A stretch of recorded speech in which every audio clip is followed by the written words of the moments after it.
Il était, au fin fond de la forêt amazonienne, des gens, les Yanomami. Il était, au temps où les animaux et les hommes parlaient le même langage, un chaman qu'on appelait Démentor le Grand, et dont la passion était de mélanger toutes sortes de bidules, de machins et de matières dans sa marmite. Il mélangeait tant et tant de choses qu'il en sortait parfois des miracles. Un singe araignée du nom de Sinus, malicieux, curieux et acrobate, passa ses journées à observer ses expériences. Un jour que le ciel était bas et menaçant, le chaman mélangea un peu de plumes, d'eau de miel, de soupe de banane, mélangée à quelques herbes de la région. Il inventa par hasard la couleur. Une nuit, alors que le village dormait à poing fermé, le singe, curieux de cette invention magique, déroba les couleurs aux sorciers. Au petit jour, le chaman, mécontent, demanda au chasseur Yanomami de retrouver le singe et de lui rapporter ses couleurs sur le champ. Les Yanomami, grands chasseurs et redoutables connaisseurs de leur forêt, partirent à la recherche de Sinus. Sinus se mit à courir à travers la forêt et finit par s'endormir, épuisé par son aventure. Hep, toi le singe, je te souhaite le beau jour. Fais voir un peu ce que tu transportes. On m'appelle Sinus et ça, ce sont des couleurs. Qui es-tu, toi? On m'appelle Monsieur Manche Vomir. Waouh, c'est chose que tu penses mieux à ravir. J'en prendrai bien un peu pour mon dos et ma queue, mes pattes de l'arrière et mon ventre. Et aussi pour m'arrière au milieu de la tête. Waouh, j'aurai un sacré style. Allez donc et je t'indiquerai le village le plus proche. Sinus accepta et lui donna un peu de gris cendré, de brun foncé et du blanc pour sa raie au milieu de la tête. Le grand fourmilier n'était pas peu fier de son nouvel habit.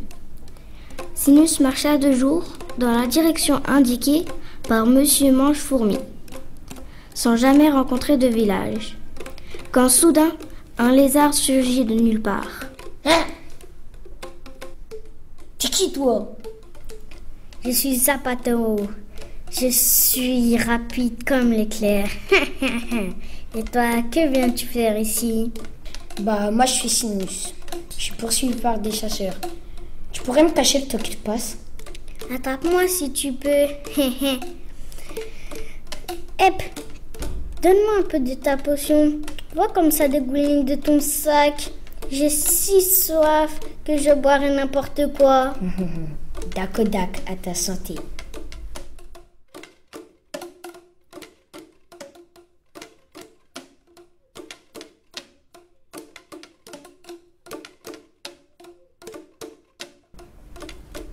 Bonjour, je suis Sinus et je suis poursuivi par des chasseurs car j'ai volé quelque chose.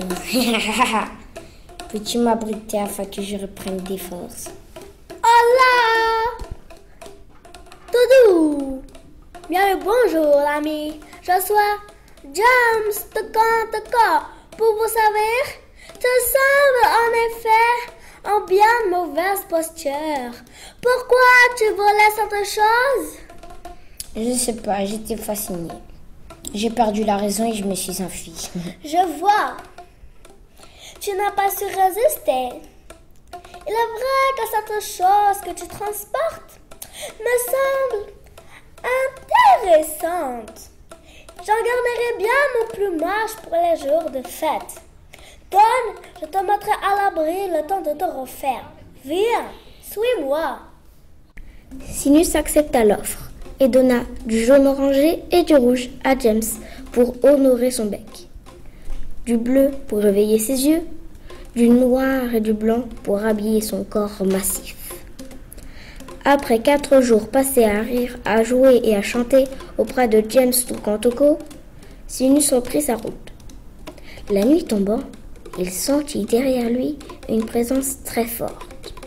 En se retournant, il découvrit une femelle jaguar, l'air souveraine, le toisant de son regard pénétrant.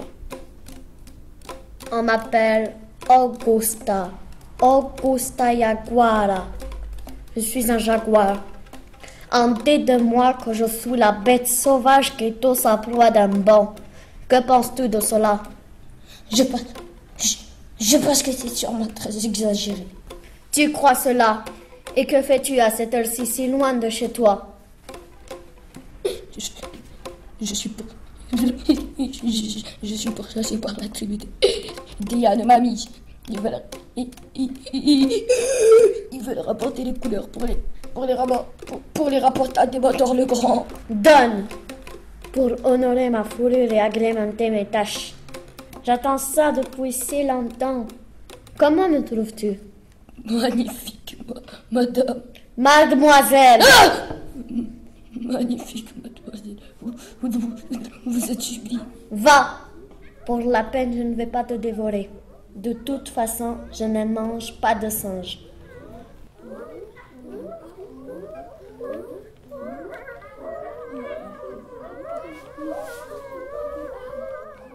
Les chasseurs Yanomami n'eurent pas de mal à dénicher Sinus. Ils n'avaient qu'à suivre à la trace les animaux nouvellement inondés de couleurs. Ainsi, ils le capturèrent et le ramenèrent chez Démentor le Grand.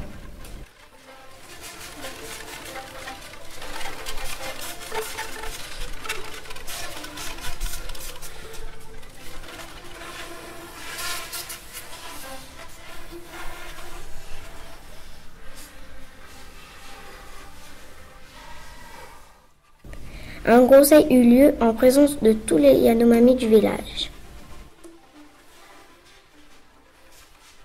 Ainsi, Sinus le Petit, tu as voulu dérober mon trésor.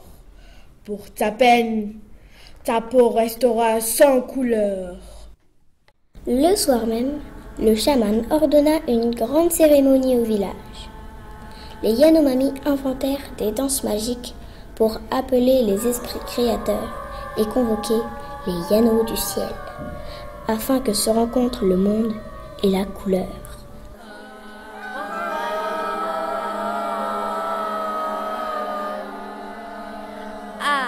Ki, Kuli, Strui, Ayiki, Ku, Manyunyu, Stititi, Acha, Kuli, Maninya, Stu, Kli, Maman, Studi, Re, Podé.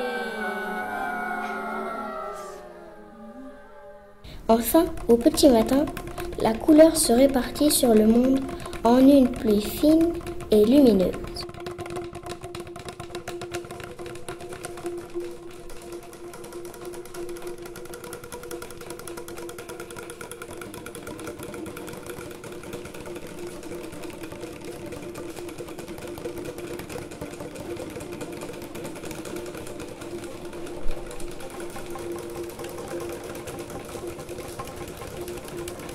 Démentor le Grand ne soupçonnait pas que pendant ce temps, des animaux malins et inventifs travaillaient eux aussi à répandre la couleur au royaume de la nature. Et c'est ainsi que la couleur vint au monde.